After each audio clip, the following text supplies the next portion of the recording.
Hi good morning सगळ्यांना। बघा आमच्या इकडे पाऊस चालू आहे सकाळ सकाळ।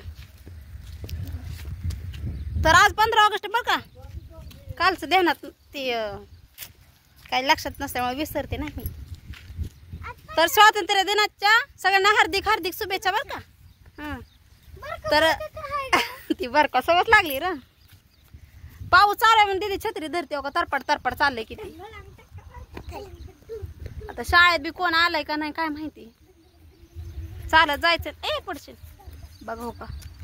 तर आपल्या दादाचं आज भाषण आहे, तर म्हणून चालले म्हणलं चला आपल्या दादाची त्यानिमित्तानं तुम्हाला शाळा पण दाखवून होईल। मी नाही ओढली हवेने झाला। तर चालत चालत चालू आहे, लांब आहे दादाची शाळा ना आदर्शची आपल्या। तर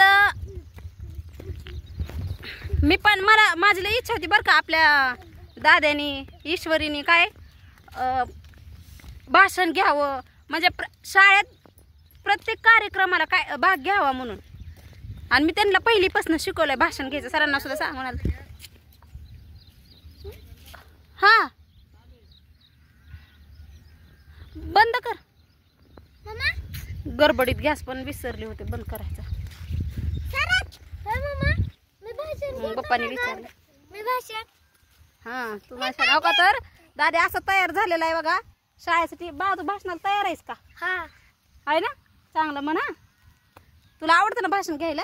हो चिमू तू काय ग? तुझं गोरीच नाही पडलेलं असतंय ग तुला। तू आहेस की माझी परी गोरी गोरी पाण फुलासारखी छान आहे की ना मग। तर आपल्या दादा आणि दीदी तयार झालेले आहेत बघा। तर आम्ही चाललेलो आहे आता शाळेत। शाळा पण भरपूर लांब आहे, पाऊस पण चालू आहे, आणखी घरी पण लय काम आहे, तरी पण लवकर उठलो होतो। स्वयंपाक बिपाक झाला सगळा, पोरांचं आवरलं। लय गडबड सकाळ सकाळ माग, आणि असं शाळेचं काही काम असेल तर लयच गडबड असते। असं हे कर गोल गोल। दादा छत्री घे की रा, त्याला तर किती गडबड झाली। ती सकाळी 6 वाजल्यापासून चल मामा शाळेत चल मामा शाळेत। अरे थांब की, त्याला तर लय गडबड असते।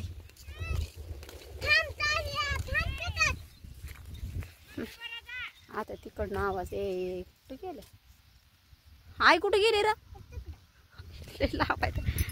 दिसत पण नाही त्या, कारण पावसाचं वातावरण आभाळ आलं हे बघा।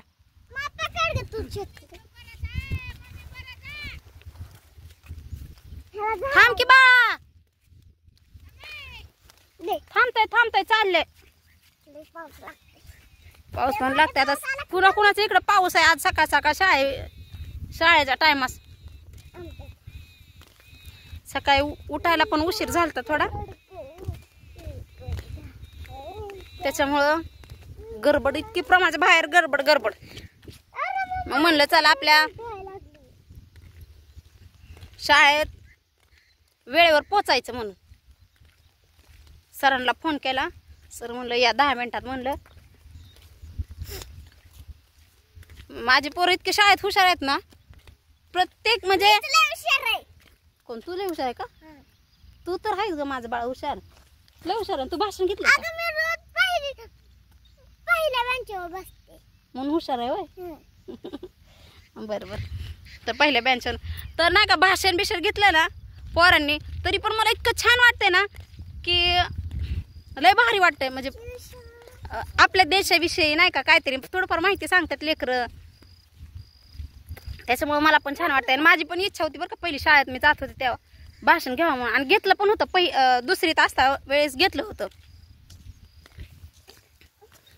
मग लय छान वाटायचं। भाषण केलं ना लय छान वाटायचं, कारण तेवढ्या लहान वयात म्हणजे भाषण घ्यायचं माझी पहिल्यापासून इच्छा लय। म्हणजे अशा शाळेविषयी जरा हीच आहे,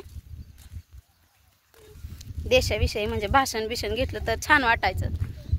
आता माझ्या मुलांना पण ती सवय लावली मी। बंद कर तिकडं, मी बंद करते।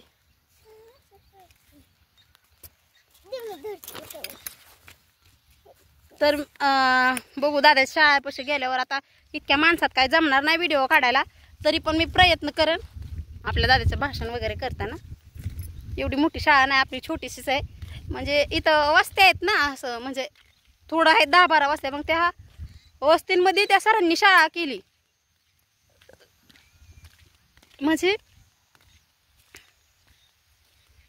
आधी काय असं शाळा बिळा काय नव्हती. असं ओळखी खाली आणखी.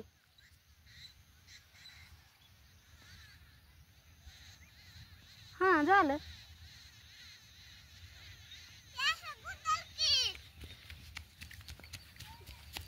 लेकरांचं पण लय असतं गडबडीच टाइम, असा उशीर झाला आधीच. आणि त्यात पण दादा तर गेला मोहर. बघू त्याच्या शाळेत गेल्यावर थोडासा काढूया व्हिडिओ, आपल्या दादाचं भाषण ऐकूया. कुठं दिसतात तुला सर? सर नाही तिथं, गाडी चालेल. शाळा दिसते इथं, मग दिदी म्हणते सर आलं. तर चला, झालेलं आहे इथं आपलं झेंडा बिंडा फडकून झाला होता पावसामुळं.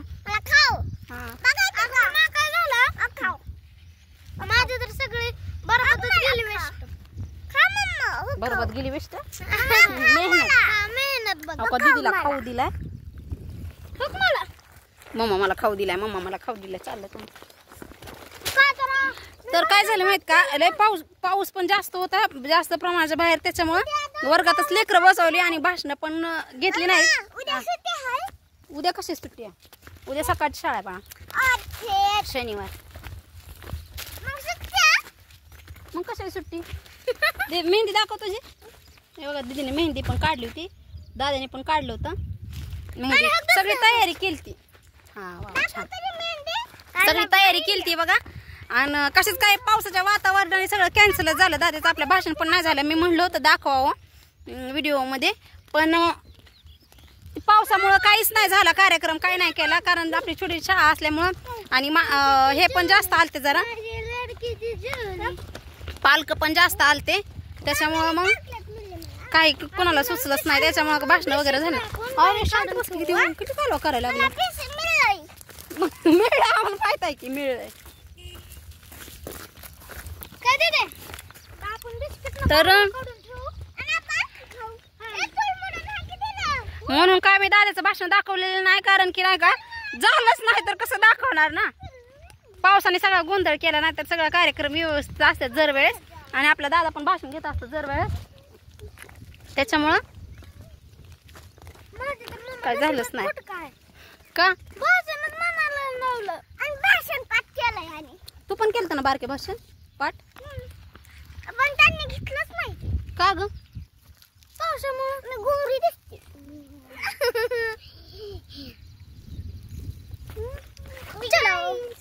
दादा म्हणतोय माझी मेहनत पाण्यात गेली, कारण की मी एवढं प्रेमाने भाषण घेतलं आणि झालंच नाही म्हणून. छोटं भाषण माझं ते फेवरेट होतं भाषण. फेवरेट होतं होय. तुला आवडतं ना बाळा भाषण करायला, म्हणजे शाळेत कार्यक्रमात भाग घ्यायला? आंबाडला गेलो ना मम्मा, मी तर डान्स घेणार 26 जानेवारीला. नाही उलटा झालाय बाळा. तर लांब शाळा होती, पावसामुळे मला पण काय तिथं व्हिडिओ काढायला जमलं ना. आणि माणसं पण जास्त होती ना. थांब गं, मग तुला लाच लागली. नको मला, आपलं आपलं शाळेत ठेवायचं असतं. तर बघा, हे असं वातावरण आहे बरं का. इथं आहे दादाची शाळा. तिथं जास्त माणसं असल्यामुळे मी काय व्हिडिओ पण काढला नाही. तरी पण इथले माणसं म्हणजे जे आत्ता आलते तिथले काही लोक बघतात माझे व्हिडिओ. बोलले पण त्यांनी, पण ती मलाच लाज वाटायला लागली तिथं व्हिडिओ काढायचं. आणि मला जास्त असं व्हिडिओमध्ये बोलता येत ना, त्याच्यामुळं हसतात पण काय पण म्हणतात, पण जाऊ दे चांगलं काढते म्हणून. जसं मी आपल्या दादा शाळेत जायचा, आपल्या घरी जायचा रस्ता दाखवते. पाऊस आता आलाय कमी. तर बघा, ही आहे आपल्या घरी जायचा रस्ता आणि तिकडं आहे दादाची शाळा. फक्तच की एवढी 2 ते 3 घर आहेत इथं, की त्यांना म्हणजे आपण इथून तिथून काहीच नाही. एवढं 2-4 घर आहेत, ती पण लय लांब आहे ती. मग जरा तेवढ्यात नाही तेवढ्यात मग त्यांना सांगत असते की बाळांनो मी येईपर्यंतच थांबा. का इथलीच आहेत, इथली लेकरं पण 1-2 शाळा आहेत त्याच्यामुळं. म्हणून ते पोरांना सांगत असते मी आले तरी इथं त्या घरांपाशीच थांबायचं, पुढे यायचं नाही म्हणून. कारण मला पण भीती वाटते ना, आता एवढी अडचण आहे बघा इकडं. आणि ती घर तर आपलं कुठं इतक्या लांब आहे की दिसत पण नाही. मग एवढ्या लांब लेकरांना शाळेत यायचं जायचं म्हणल्यावर कोणतरी पाहिजेच ना सोबत. त्याच्यामुळे मग पटपट काम आवरायचं, पोरांच्या शाळेच्या टायमापर्यंत पोहोचायचं. तळ आहे आणि अडचण झाडे झुडपं पण इथं, म्हणजे इकडं घर पण नाही ना आता. नंतर तेवढे 2-4 घर होते ना, तिथंच थांबा म्हणत असते मी. तेवढे 2-4च घर आहे ते, बाकी इकडं कुठंच नाही. तुम्ही तर माझ्या प्रत्येक व्हिडिओमध्ये बघताय. म्हणजे इकडं आल्यापासून आहेत का घरं ती.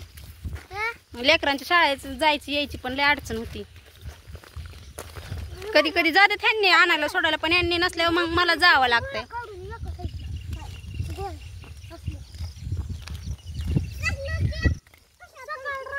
तर चला आता ही जरा व्हिडिओ मोठा झालाय,